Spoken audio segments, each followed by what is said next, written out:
Estás viendo ITG Channel con su noticiario El Integracionista.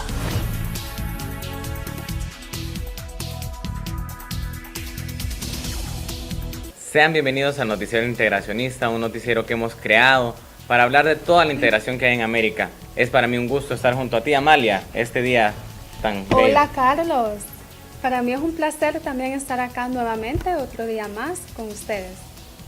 El Integracionista, Amalia, fue creado por la idea de varios estudiantes de la clase de integración y así montar un noticiero para que usted sepa cómo se ha ido creando este paso de la integración tanto en América Latina como en otros países de Europa, Amalia. Claro, y sobre todo en el área de Centroamérica, que es muy importante que todos los alumnos sepan lo que es la integración. Es por eso que hoy, 7 de agosto, hacemos esta primera edición para que sepan ustedes cómo va a estar toda la integración. Claro que sí, Carlos, y espero que todos nuestros televidentes nos acompañen en esta hora. Bueno, Amalia, entonces procedamos. Ok, nos vamos a un corte comercial, pero no se mueva de sus asientos. Ya volvemos. Restaurante El Turístico, auténtica comida típica hondureña. Somos un restaurante donde descubrirás los exquisitos sabores de nuestra comida típica hondureña. Te ofrecemos una variedad en platillos, churrascos, pollo a la plancha, carne asada y nuestra deliciosa sopa de mondongo. Además de poseer una preciosa vista hacia el pueblo de Valle de Ángeles, amplio estacionamiento y una extensa área de juegos para los más pequeños del hogar. Restaurante El Turístico, auténtica comida típica hondureña.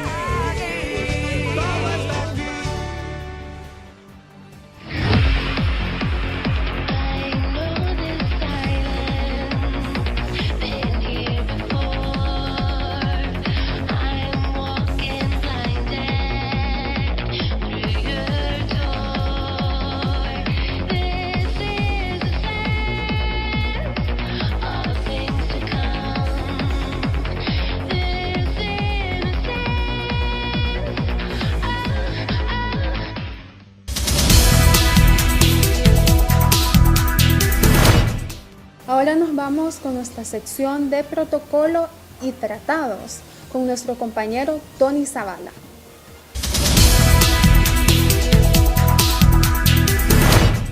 Gracias, compañeros. Hoy en nuestra sección hablaremos acerca de la validez y jerarquía que tienen los tratados constitutivos del SICA y su principio de irreversibilidad. Costa Rica, El Salvador, Guatemala, Honduras, Nicaragua y Panamá son una comunidad económica política que aspira a la integración de Centroamérica, por lo cual se ha constituido el Sistema de Integración Centroamericana SICA, y de esta forma se ha partido de un conjunto de principios, valores y objetivos comunes de instituciones con propósitos delegados de los Estados miembros. Al formar parte del SICA se debe tomar en cuenta su fundamento jurídico, objetivos, alcances, derechos, obligaciones, respeto y cumplimiento de cada uno de los tratados y protocolos. Asimismo, se le da la jerarquía correspondiente a cada uno de estos convenios. Los tratados son considerados como la primera fuente de derecho internacional y con autonomía, ya que tienen vigencia propia y pueden ser aplicados por sí mismos. También permiten a los estados y a otros sujetos del derecho internacional establecer las reglas que ellos consideren oportunas y precisar con mayor exactitud el contenido de sus derechos y obligaciones. A la vez, la notable multiplicación de las relaciones internacionales en todos los campos ha traído como consecuencia un creciente aumento de los tratados, con lo cual el mayor número de normas jurídicas se encuentran en la actualidad contenidas precisamente en ellos. Todo Estado que forma parte de dicho sistema debe cumplir con las normas que dicta cada tratado, ya que éste está por encima de la Constitución de los países miembros y de todo orden jurídico interno. El irrespeto o el incumplimiento a los convenios establecidos estaría quebrantando el principio de irreversibilidad, el cual se refiere a que los países son despojados de parte de sus facultades para que éstas sean ejercidas por un ente jurisdiccional. Esto ha sido todo en nuestra sección Tratados y Protocolos. Regresamos a estudios principales.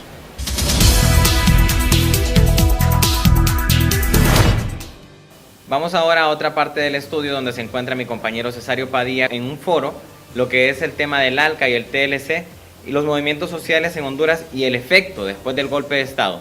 Vamos, Cesario, con ustedes.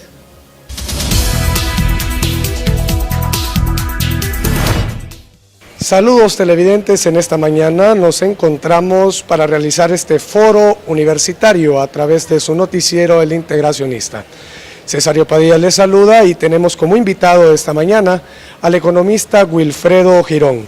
Él además es catedrático universitario y lo vamos a abordar acerca del tema del Tratado de Libre Comercio y su impacto en la sociedad civil y una consecuencia o un retroceso en el golpe de Estado del 28 de junio de 2009.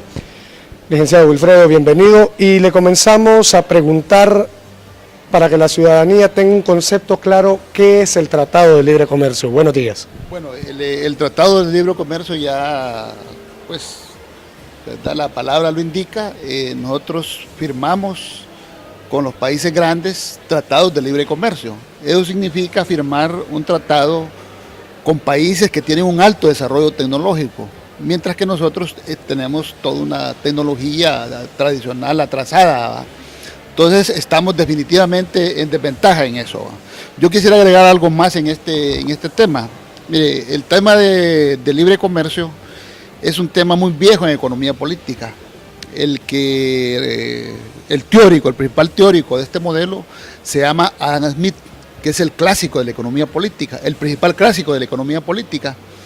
Él, sobre la base del libre comercio, desarrolló toda esta teoría y fue sobre esa base que la burguesía europea destruyó la producción local de los países subdesarrollados. Así es que nosotros nos convertimos en productores de materias primas, mientras que importábamos los productos manufacturados de los países desarrollados. ¿Por qué? Porque el alto desarrollo tecnológico que logró la burguesía europea destruyó la producción local. Nosotros nos convertimos en consumidores de productos importados y nos especializamos en producir materias primas, que esa es la teoría también de las ventajas comparativas. El libre comercio nos lleva a la teoría de las ventajas comparativas, y es así que nosotros nos especializamos en producir materias primas y, ¿verdad?, importamos productos manufacturados. Entonces, esta teoría ha tenido sus momentos de auge, y también sus momentos críticos. Uno de los principales críticos a esta teoría fue Keynes, ¿verdad? Keynes criticó esta teoría de las ventajas comparativas y así logró impulsar alguna industrialización en los países desarrollados, ¿verdad? Eso fue en la década del 30, Keynes surgió como uno de los principales teóricos ¿verdad?, en contra de las teorías neoclásicas de libre comercio, y así se lograron algunos desarrollos productivos industriales en los países subdesarrollados. Un ejemplo es Brasil, por ejemplo, pero el problema de este desarrollo fue que se hizo con tecnología importada. Entonces vino todo el problema de la penetración tecnológica en los países desarrollados, vino todo el problema también de una dependencia y un endeudamiento externo, porque no se desarrolló la producción local, sino que fue con tecnología, con maquinaria y todo importado. Entonces caímos al problema del endeudamiento externo. Precisamente en esa problemática que usted plantea, por último, sectores de sociedad civil, llamémoslos movimientos organizados, populares, sindicales, campesinos, desde los años 90 se han venido oponiendo a este Tratado de Libre Comercio porque lo consideran que no desarrolla la manufactura, todo lo que importamos en nuestro país, el trabajo interno del país. ¿Por qué estos sectores se oponen a esto? Porque también son sectores afectados. Incluso yo pienso que si tuviéramos una burguesía inteligente, también tomaría esta bandera también como propia. Pero como tenemos una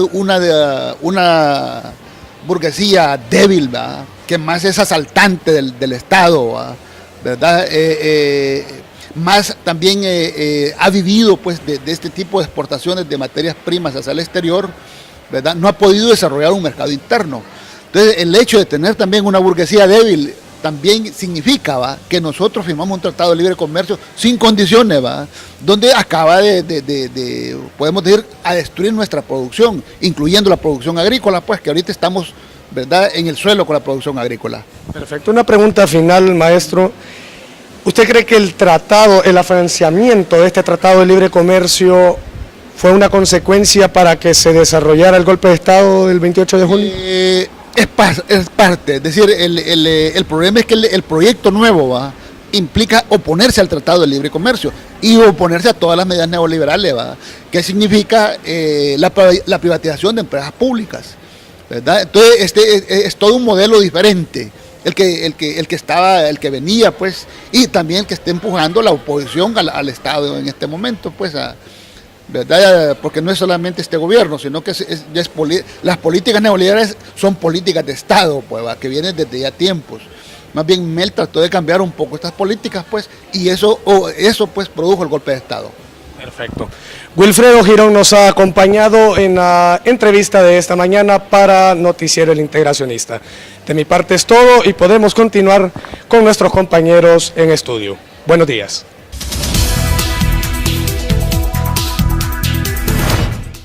Beneficios de la integración marítima en Centroamérica con nuestra compañera Leslie Flores. Gracias, compañeros en estudios. Estoy con la abogada Gloria Alvarado vía telefónica, quien es la coordinadora de la maestría en Derecho Marítimo de la Universidad Nacional Autónoma de Honduras y por lo tanto experta en materia de integración marítima. Abogada, ¿qué beneficios deja el país el pertenecer a una integración marítima centroamericana?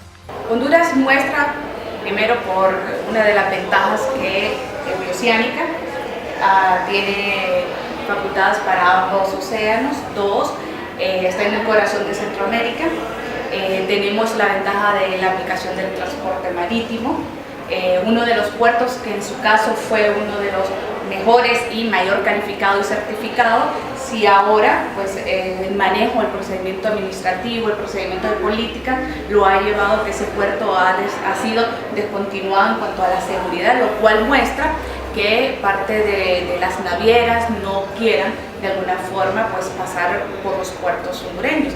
Sin embargo, la ventaja que hay y que de alguna forma lo tenemos que sacar adelante es una política que tenga el Estado de Honduras para el manejo no solo de puertos, sino que también el aprovechamiento de recursos marinos, el aprovechamiento del mismo turismo, el aprovechamiento de un transporte marítimo en el cual nosotros no tenemos esa política de integrar la parte de la flota nacional, sino que somos una política de registro abierto en el cual nosotros dependemos mucho de los armadores extranjeros, es decir, que nuestro pabellón nacional anda por España, por el otro lado del mundo y en el cual de alguna forma pues ellos nos representan. Entonces Honduras sí, como país pequeño, bioceánico y que tiene la mayor parte de su dotación marítima son de los marinos y por ende lo tiene que aprovechar. ¿Usted considera que Honduras está realmente aprovechando su posición geográfica en cuanto a integración marítima? No le ha sacado todo el 100% de provecho. Nos hemos quedado estancados, podemos decir que un 40%, hay periodos que sí, hemos sacado un 70% y muchas veces nos hemos quedado estancados. Actualmente sabemos que no le estamos sacando el provecho como debería de ser, tanto en el Caribe como en el Golfo de Fonseca, sino que hemos tenido problemas por el mismo hecho de una jurisdicción y una competencia que tiene el Estado. Gracias, abogada, por su valiosa información y con este reporte yo regreso al estudio principal del Integracionista, informó Leslie Flores.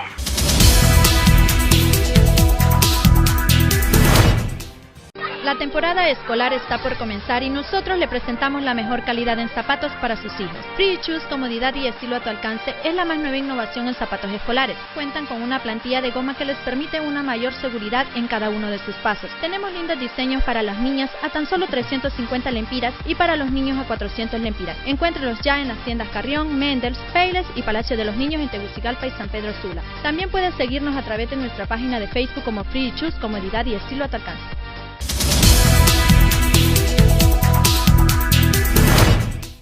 Este momento es el tema de hablar de migración.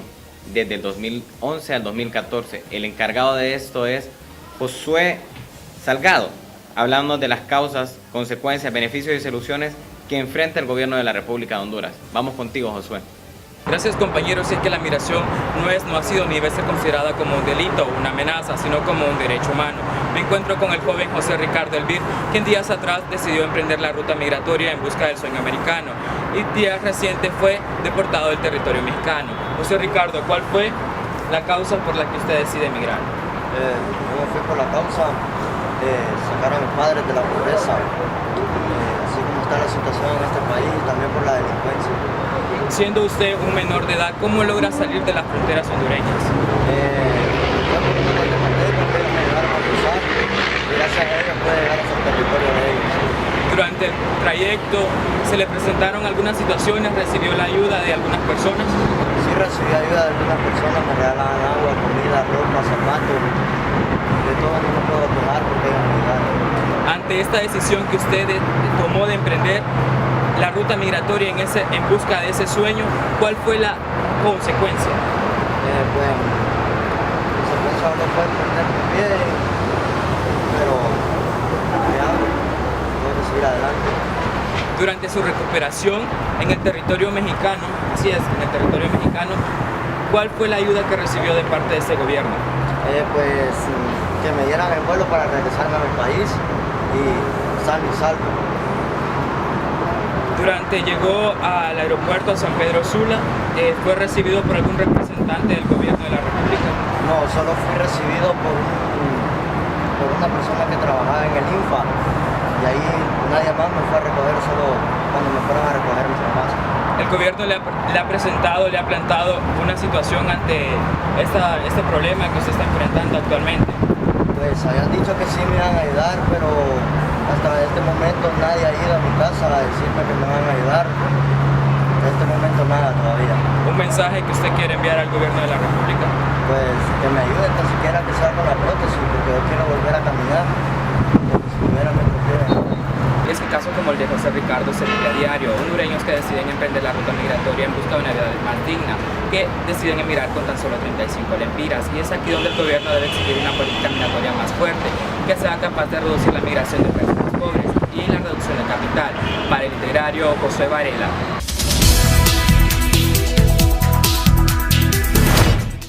Ventajas y desventajas del ALBA para sus países miembros, con nuestra compañera Sadi Flores.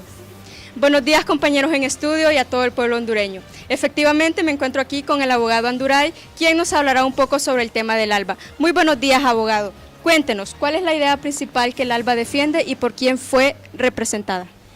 Bueno, yo tengo entendido que es un instrumento de carácter jurídico, político y económico de política internacional, creado por el expresidente Hugo Chávez Frías, y lo puso en práctica como un elemento de su política de combate a los intereses de Estados Unidos en Latinoamérica. Es decir, él diseña su proceso revolucionario de izquierda, al que le llama socialismo del siglo XXI, la revolución bolivariana del socialismo del siglo XXI, y en él pretende incorporar a muchos países latinoamericanos a través del control político de los gobiernos de estos países, y evidentemente la ALBA es una iniciativa de tipo económico, político y hasta militar que pretende comprometer a estos países con la causa de la revolución socialista del siglo XXI. Abogado, ¿cuál ha sido una de las mayores ventajas que han tenido los países miembros? Bueno, si se quiere, podemos pensar que estos gobiernos latinoamericanos que viven en condiciones de pobreza bastante fuertes han conseguido a través de la ALBA financiamientos frescos, es decir, dineros sin muchas condiciones de tipo crediticio, y esto les ha proveído dinero para atender algunas necesidades urgentes que han tenido dentro de sus países. Además, podríamos pensar que para los gobernantes que reciben dinero de la ALBA, la ventaja sería que como no hay programas de reajuste económico impuestos por el Fondo Monetario Internacional o por el Banco Mundial o por el G16, el BIRF o cualquier otro organismo internacional de crédito, entonces reciben el financiamiento, reciben los créditos y los usan en lo que quieren. Es decir, estos gobernantes prácticamente tienen una pulpería particular donde están recibiendo dinero, que gastan el dinero como lo quieren y donde quieren, sin que nadie les esté imponiendo controles. A cambio de esa libertad de acción, ellos se comprometen con el presidente Chávez a apoyarlo en algunos foros internacionales en su causa contra los Estados Unidos. Abogado, ya para finalizar, ¿por qué se dice que una de las desventajas del ALBA es que no es buena idea cubrir las necesidades energéticas con la producción de un solo país. Bueno, en ninguna parte del mundo comprometer el proveer los recursos financieros en una sola fuente en ninguna parte del mundo es bueno. Siempre se necesita tener diferentes alternativas, porque el depender de un solo proveedor, en este caso el petróleo de Venezuela o créditos de Venezuela, implicaría la dependencia del gobierno hacia ese proveedor que sería Venezuela. Nosotros necesitamos tener libertad de acción y la posibilidad de poder competir en mercados internacionales. Por ejemplo, en la ALBA se establecía que algunos de los financiamientos y los programas de cooperación que no eran donaciones, al pagarse podría hacerse con especies, es decir, con producción agrícola.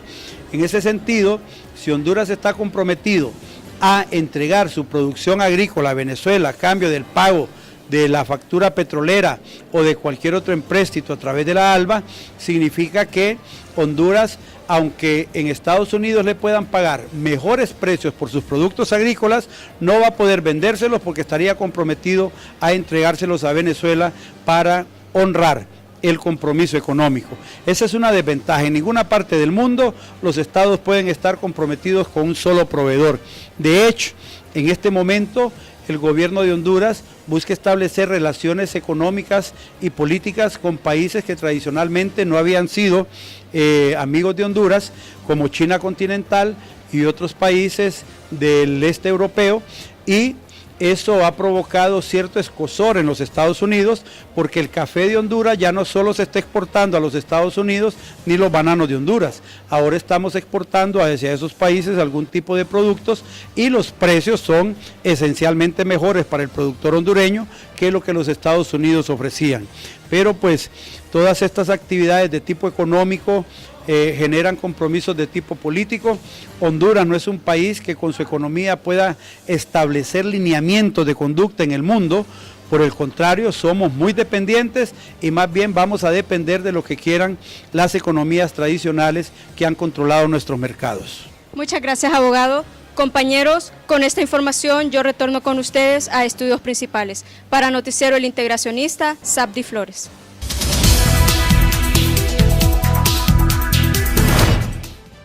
Hay que ver el impacto ambiental que causan las transnacionales en Centroamérica. La encargada de hablarnos de este tema es Catherine Castro. Catherine, vamos contigo. Gracias, compañeros. El día de hoy les hablaremos sobre el impacto ambiental que provocan las transnacionales y sus regulaciones en Centroamérica. Las empresas multinacionales dominan tanto el perfil de la ciudad como del mercado global.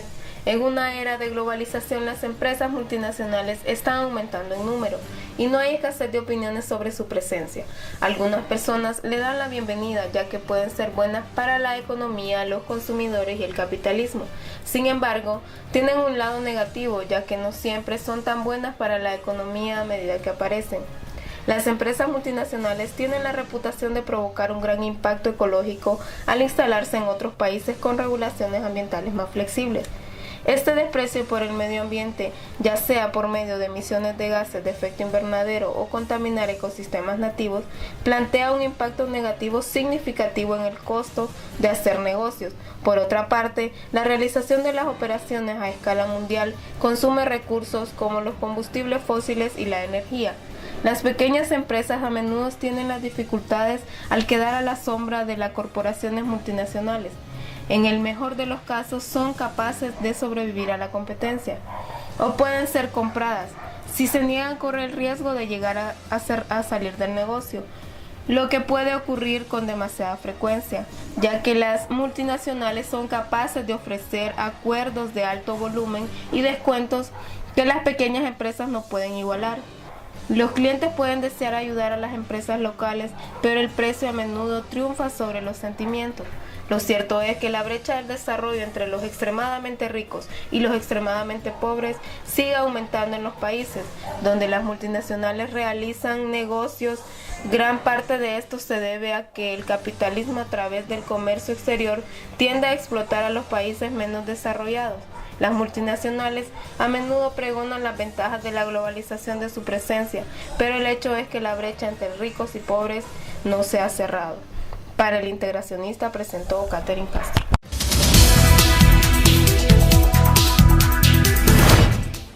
Nos vamos a un enlace editorial con nuestra compañera Norma Padilla.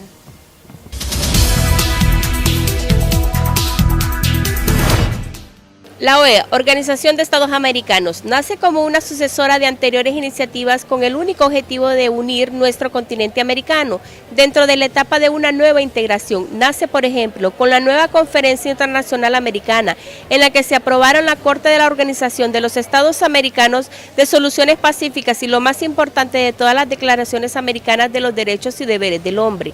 Tal y como sucede en otras organizaciones de este índole, la configuración de esto es que se integre como un organismo regional en el seno del sistema de las Naciones Unidas y que cumpla con el objetivo de asegurar la paz y la seguridad, así como promover la democracia y proteger los derechos y libertades fundamentales en el continente. Para su fundación en el año de 1948 estaba integrada por 21 países, los cuales han ido en aumento hasta incluir a todos los estados independientes.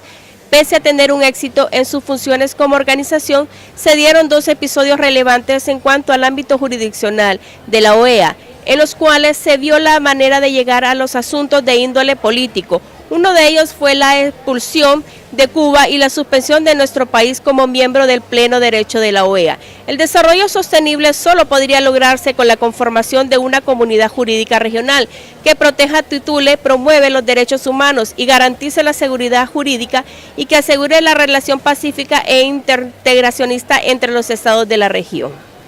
Buenos días.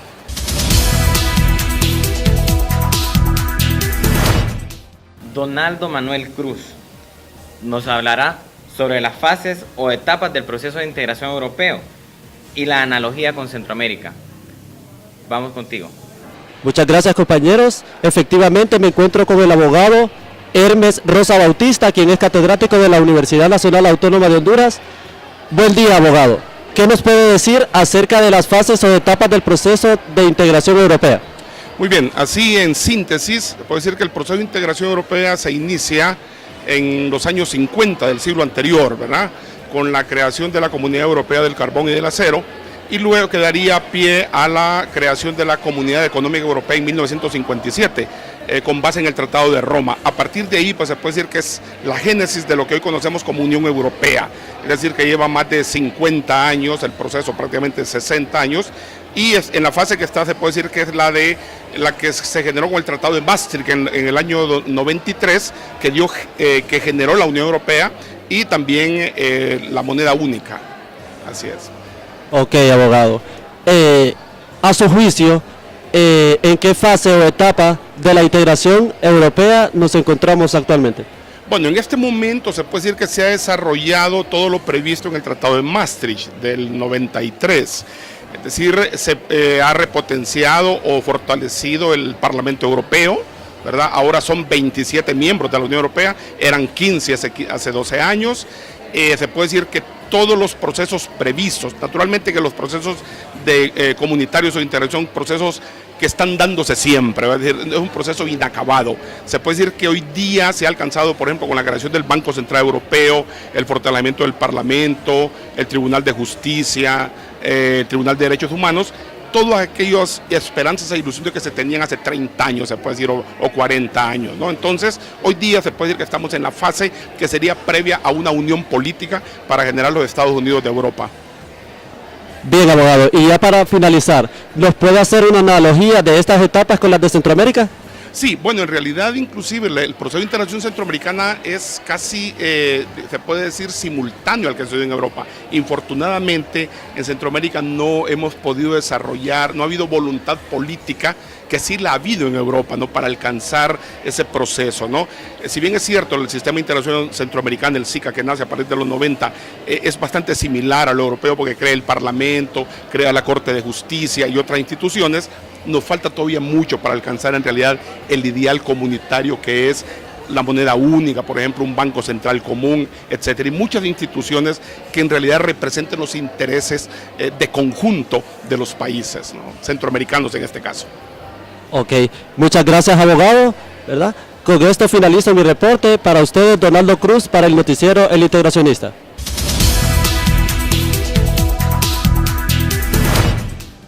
Walmart y su integración en Centroamérica, con nuestro compañero Cristian Mendoza.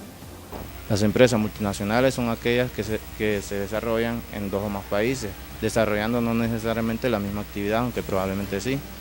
Para ello nos encontramos con el economista Luigi Parra. Díganos, ¿cuáles son los acuerdos comerciales de Estados Unidos, México y Centroamérica? Bueno, en el tiempo han existido varios tratados comerciales y estos tratados comerciales, el último que entiendo ha suscrito el país es el CAFTA-RD, y después antes fue el Tratado de Libre Comercio, en que estaba incluido México y Estados Unidos. Y estos tratados lo que en el fondo disponen es procurar que haya una libre movilización de las mercancías, y ya no solo de mercancías, sino que también de capitales. En consecuencia, estamos asistiendo hoy en día que esta movilidad de capitales implica una desregulación por parte de los estados en materia de aranceles aduaneros, de tal manera que los países que son signatarios de estos convenios o tratados de libre comercio, pues tienen barreras, o sea, disposiciones arancelarias uniformes. En consecuencia, pues, los tratados permiten, son producto del proceso o de los sistemas de globalización, y en general, pues, lo que posibilitan es la amplia circulación de mercancías y de capitales, ¿verdad? ¿Qué divergencia cree usted que se encuentran entre estos países? Hay varias diferencias y eso lo va a dar el grado de desarrollo de los países que intervienen en los tratados. Dependiendo de cómo hayan desarrollado sus infraestructuras o estructuras productivas, entonces muchos de los países que participan pues van a verse beneficiados en determinada forma. De manera que nosotros, bajo los esquemas de estos tratados, somos desfavorecidos porque nuestra estructura productiva es la menos desarrollada de los países que conforman estos tratados. ¿Qué oportunidades cree usted que tiene Honduras al tener más empresas como esta en nuestro territorio? Bueno, mire, el asunto está en que si cuando se suscribe un tratado no tenemos suficientemente desarrollada la industria nacional, entonces aquí lo que se posibilita es el desarrollo más del capital transnacional, o sea, de empresas internacionales que se sitúan en el país, y en consecuencia esto a su vez constituye un obstáculo para el desarrollo de la empresa nacional. Hoy en día es muy típico ver que tenemos que transnacionales en el rubro del agua embotellada, transnacionales en la industria del pan, que antes el pan era un producto de producción nacional. Entonces tenemos la presencia de transnacionales en distintos ramos de la actividad económica, lo que nos da a entender entonces que cuando se afianzan estos procesos de libre comercio, el desarrollo de la industria nacional es más complicado. Bien, muchas gracias, licenciado. Y un ejemplo claro que tenemos sobre esto es Walmart, quien es el eslabón de integración comercial entre estos países. Y aparte que es una empresa socialmente responsable. Para el integracionista Cristian Álvarez.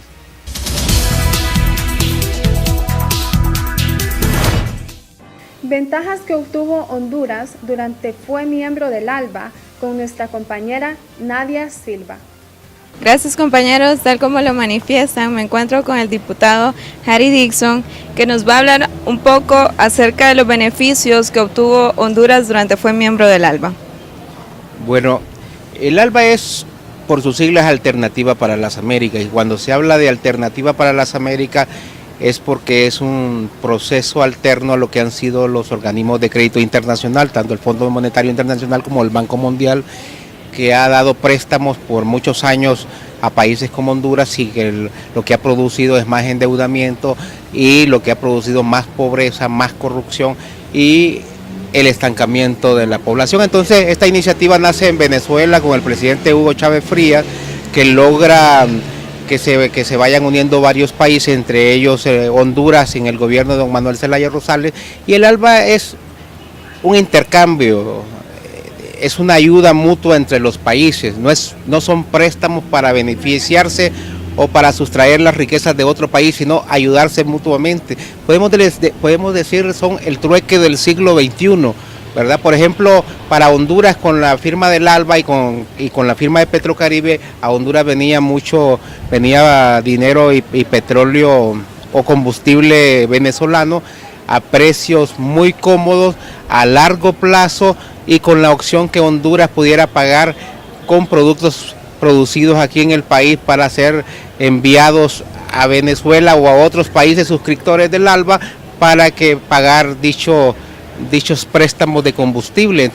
Ojalá se pudiera, porque sí es una alternativa. Yo creo que los gobernantes nuestros deben de entender que hoy ya nadie vive de ideologías. Hoy todos los países están interactuando, todos los países están teniendo relaciones. Mejor ejemplo no podemos tener con los chinos, por ejemplo, los chinos comunistas, que supuestamente eran el bloque más radical del comunismo mundial, y hoy China tiene relaciones con todo el mundo, inclusive con los mismos Estados Unidos, que son sus mayores proveedores, sus mayores acreedores, y Honduras, un país pequeñito, se da el gusto de despreciar la ayuda que pueda venir de otros países del mundo, así como despreció la ayuda que venía de los países del sur únicamente por cuestiones ideológicas.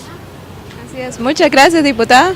Y es así como retorna a estudios principales, reportó para el Integrario Nadia Silva.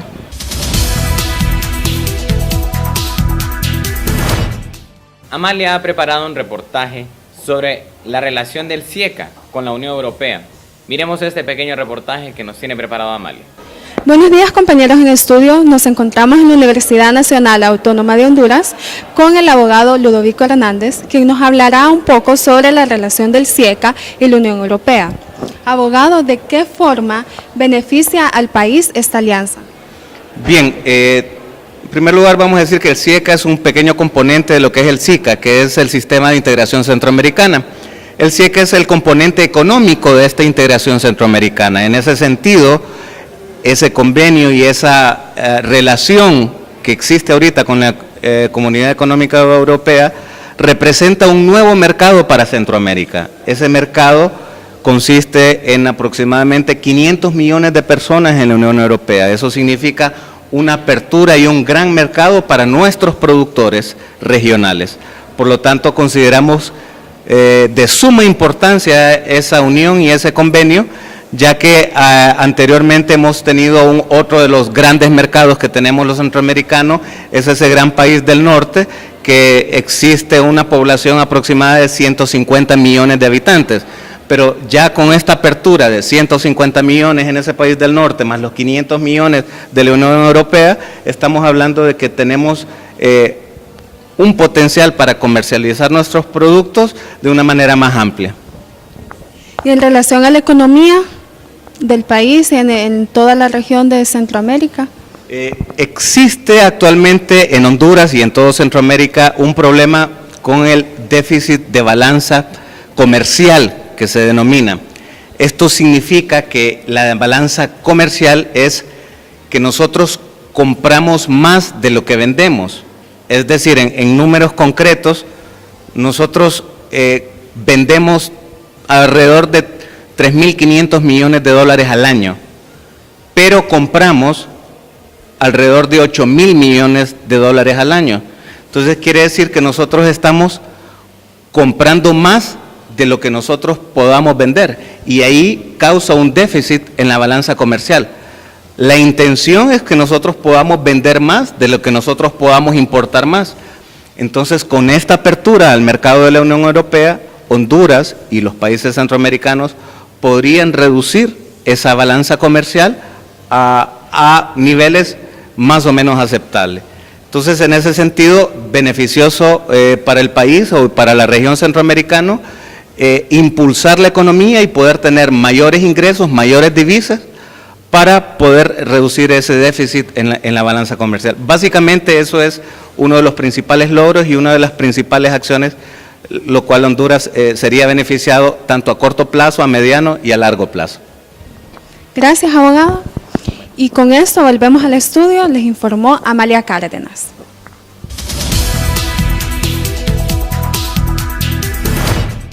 Infraestructura del canal seco interoceánico en materia de integración económica con nuestro compañero Eric Humberto. Así es, compañeros, vamos a conocer un poco sobre esta importante obra de infraestructura como lo es el canal seco interoceánico. El proyecto unirá costas del Pacífico con el Atlántico. El plan de trabajo está dividido en 3 fases. La primera de estas iniciará en el 2015. En la isla del Tigre lo que se ha diseñado es la construcción de un megapuerto. Un megapuerto que aproveche esa gran profundidad en el Golfo y que le permite entonces manejar en el patio 60.000 contenedores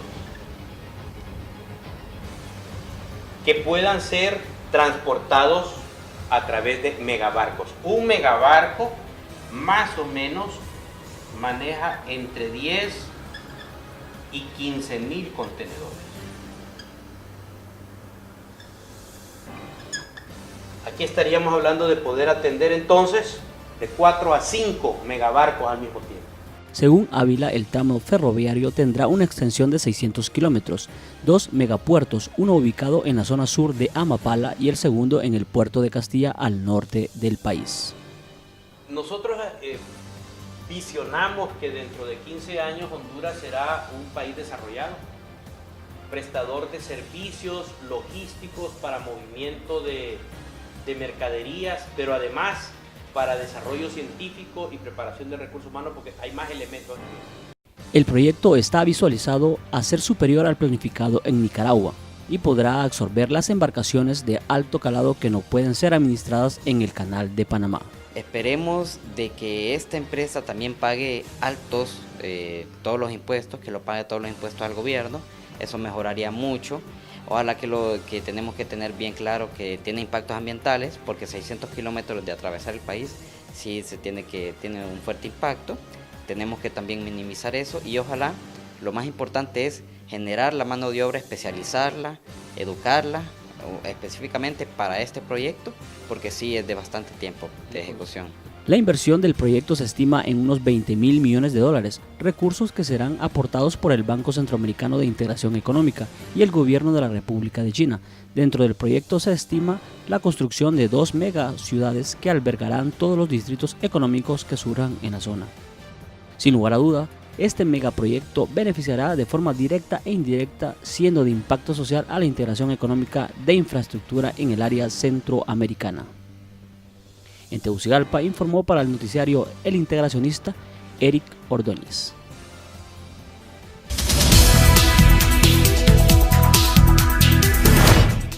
Gracias a todos por habernos acompañado en esta hora y espero que hayan quedado bien claros sobre lo que es la integración en Centroamérica o en general en América Latina y con la Unión Europea.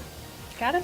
Amalia, creo que hemos salido como de muchas dudas que teníamos sobre la integración económica, política, social que nuestros países están llevando y ha sido un gusto compartir contigo este programa. Gracias a todos nuestros compañeros que estuvieron desde fuera del set, Amalia, haciendo las entrevistas.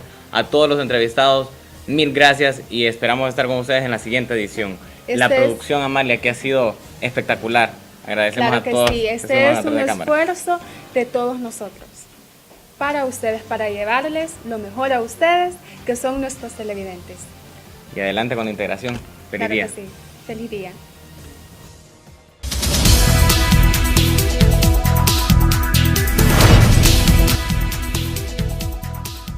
Estás viendo ITG Channel con su noticiario El Integracionista.